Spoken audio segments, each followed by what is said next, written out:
dan selamat petang. Hari ini cuaca hujan lagi. Bertemu kita kembali dalam channel YouTube Palung Nizam 77. Ish. Hei, petang-petang ni tak ada idea lah nak buat video. Macam mana? Jangan lupa like, share, komen and subscribe channel YouTube Palung Nizam 77. Terima kasih. Nak buat konten apa? Dah kita try. Nampak dah petang kita nak buat konten. Tunggu tahu semua. Tunggu Palung nak buat apa. Jeng.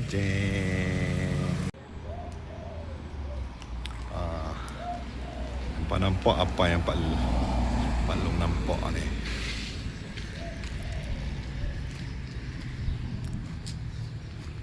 Ni donyok. Kita tengok apa yang kita boleh buat dengan donyok ni. Tunggu kita nak buat apa dengan donyok ni. Mau buah nyok apa dah. Kita tengok apa hasilnya dengan donyok ni. Kita nak buat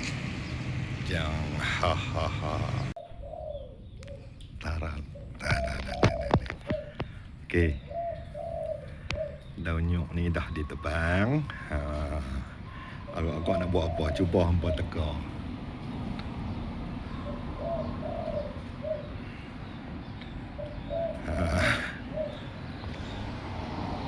Teka weh.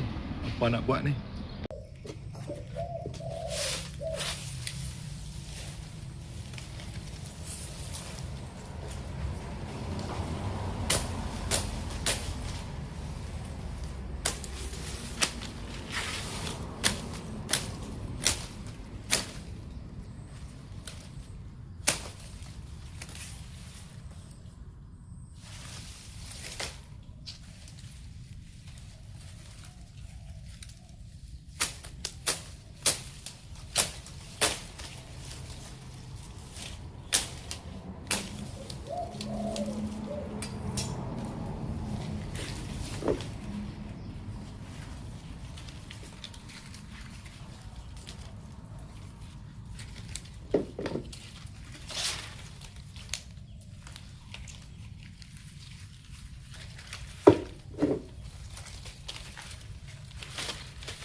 siap dah penyapu kita.